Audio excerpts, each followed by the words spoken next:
And welcome back to Bitcoin Advisors channel, bringing you this cryptocurrency video from Westlake Village, California.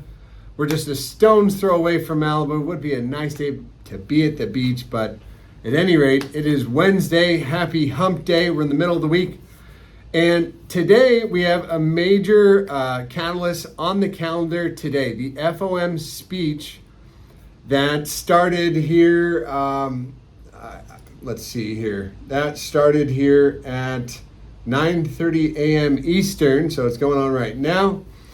And then at 2 p.m., we've got the FOMC minutes being released at the end of the day.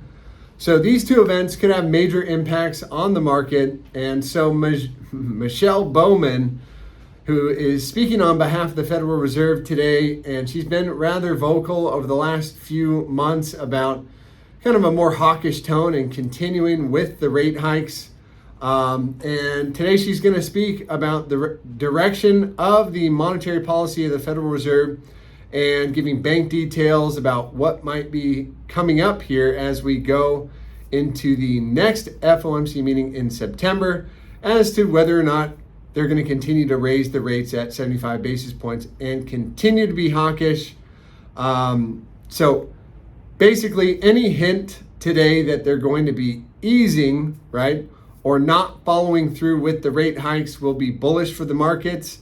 And any news that they're going to hold firm and stay hawkish will be bearish. And I'd be willing to bet one thing is that they're probably going to give this flip-floppy, like very vague statement today because they don't want to shake the markets. And then they probably are going to follow up with the rate hikes next month because inflation's out of control. All you got to do is look at the food prices anyways. And something else I wanted to kind of touch on, regarding the NASDAQ and the S&P is basically the macro backdrop.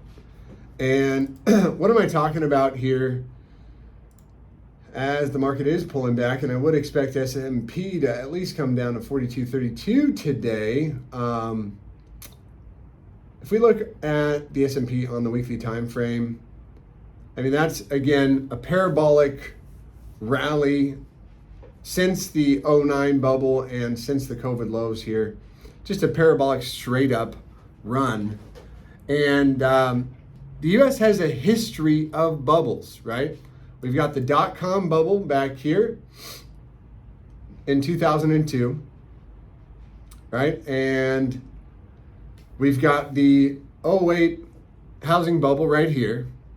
But here's what I would say is the 02 bubble, right, or the 2000 and 2002 bubble was very similar to what we have going on right now. It was led by tech.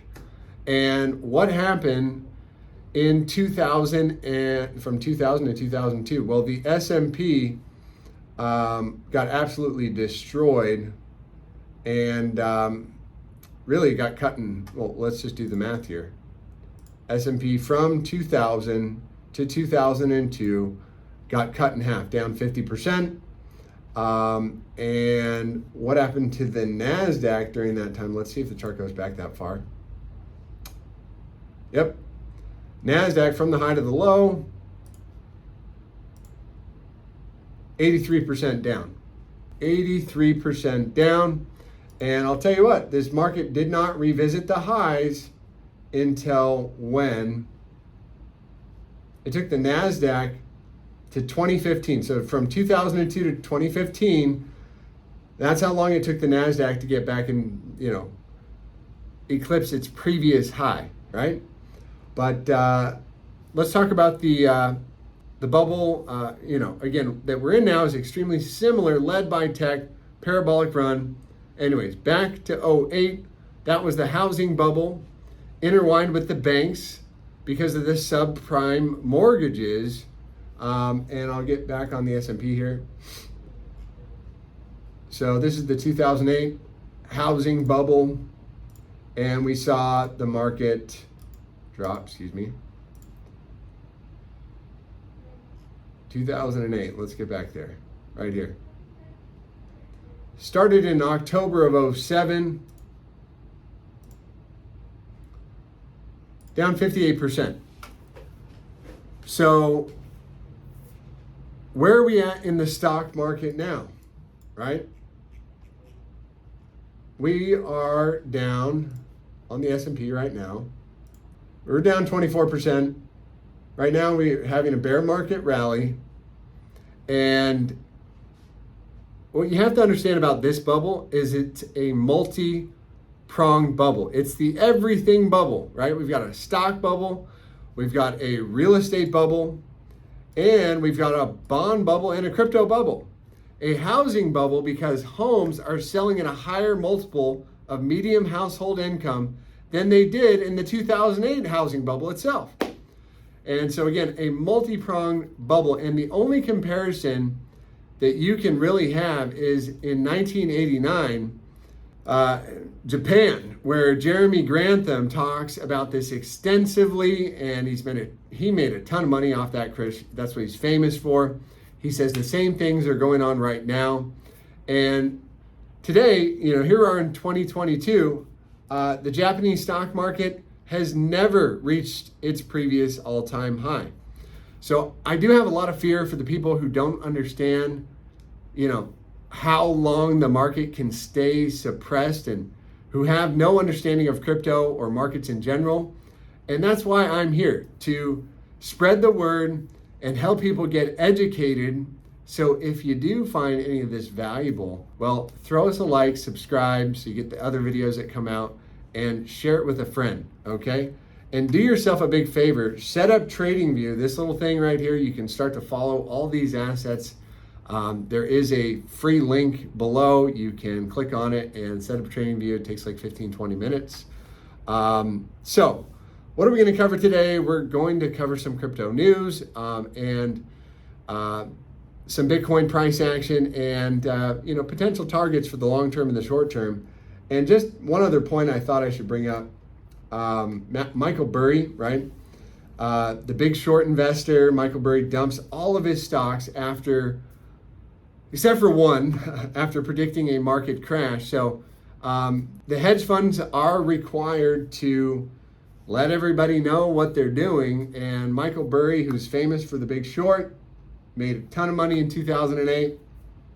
It says his firm, Scion Asset Management, dumped all but one of its stock holdings in the second quarter, according to the firm's filing with the U.S. Securities Exchange Commission. Burry, the one company he did keep was this private prison in Florida, and who knows if he hasn't already sold it or what that idea is. But this guy has over $100 million under management. Very, very educated, sophisticated guy. And again, when the big short investor's been warning about a market crash on Twitter, he tweeted Sunday and indicated that the recent rally in tech-heavy NASDAQ was likely short-lived. Quote, can't shake the silly pre-Enron, pre-9/11, pre-WorldCom feeling. So what is he hinting at? I don't know. But another thing, look, Ray Dalio, Bridgewater, we've been covering them. They have $10 trillion under management. They just liquidated all their Alibaba stock, right? They also sold their Tesla stock last quarter. And we found out they sold 8% of their own stock.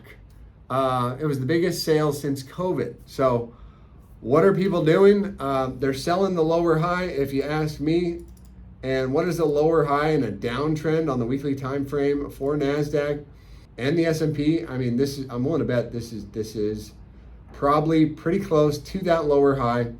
And where do those bull traps typically come in? Right at the 618, or what is called the golden pocket. I think it's just right above the 618 here. And if the week does close like this, I mean, we have a few days left to go.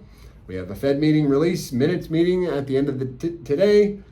I wouldn't be surprised if we got one more splurt upwards, but either way, it's still a downtrend and a strong one at that. NASDAQ doing the same thing, right? The same exact thing. And what else? The dollar is looking bullish on the weekly time frame right now. Could close out the week in 2 days and 8 hours with any kind of a closure. Again, we said that pivot on the market, even on the daily time frame, is going to be coming in right there at 107. With the daily closure above there, I would be looking for a shot at least up to 108, somewhere in that region. Okay, so we covered some. So again, NASDAQ down, S&P down, Dow down, dollar up.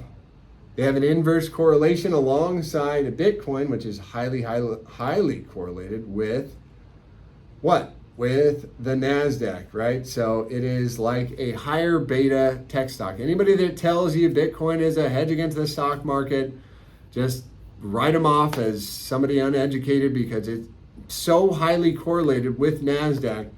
It's undeniable. So if the stock market goes down, generally it ain't going to be good for Bitcoin.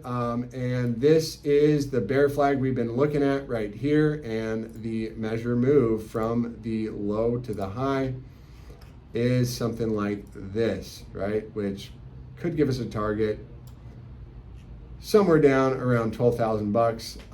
Personally, as I thought about this a little bit more over the past weekend, I do think more likely than not, we're not going to break this level on the first pass. Could be totally wrong. We get some really high inflation prints coming in. Inflation, have we reached peak inflation? Do we just 1 month hit this high number and then go back down? Highly, after Janet Yellen and Jerome Powell has been lying to us all year, I think that's very, very unlikely, considering the war is still going on, the chip shortages, the food prices just going through the roof, and the Fed being put in a rock and a hard place, having to raise rates at a extremely significant level. Keep in mind, if they do go through with the rate hike in September, it'll be the highest interest rate we have seen in over a decade. So that will not be good for stocks.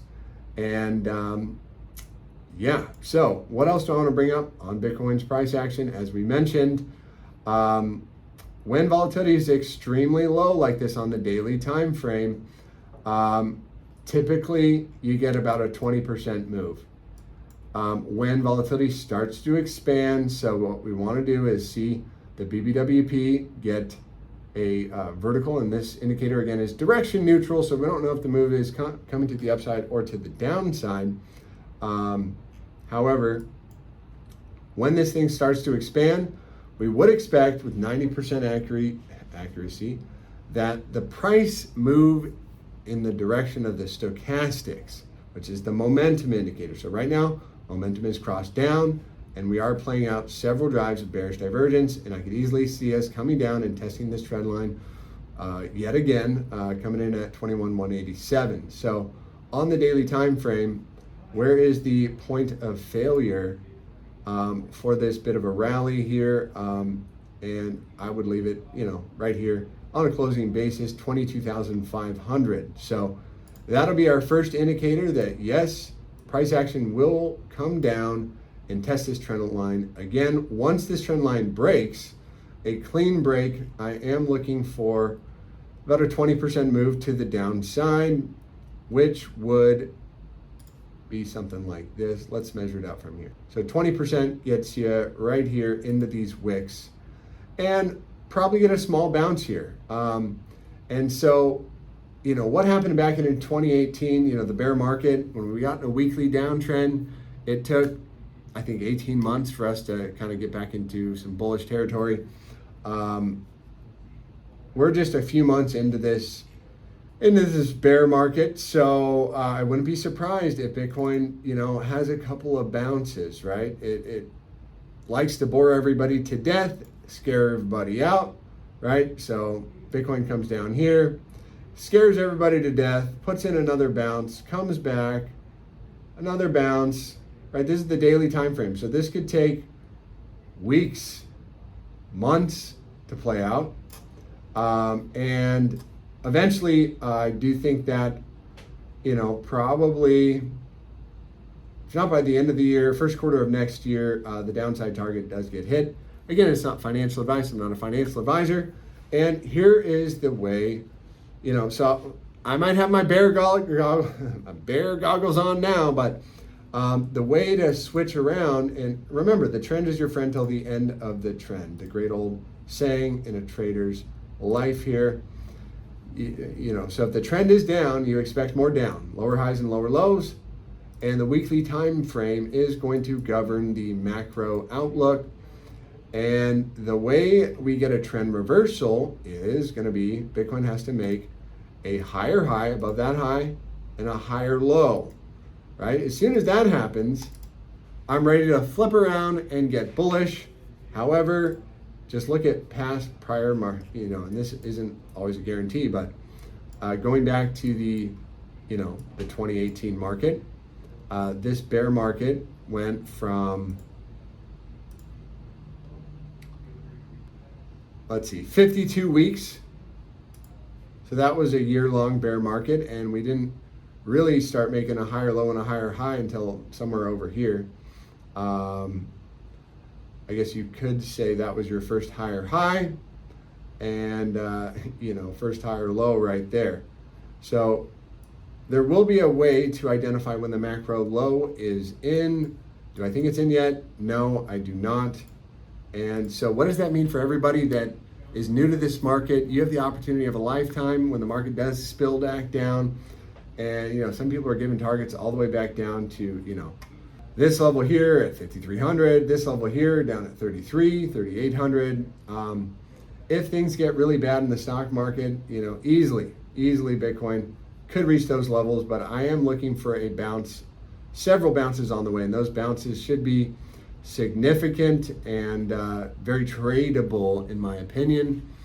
So, and what else to know, right? Let's say you're hodling some altcoins and you're getting beat down. I mean, absolutely smashed. Let's just take a look at a couple here. Mana, sorry to be Mana right now. And Mana does look like Bitcoin, if Bitcoin does get hit, this thing is going to come back to the bottom side of the range minimum, and that would be good for a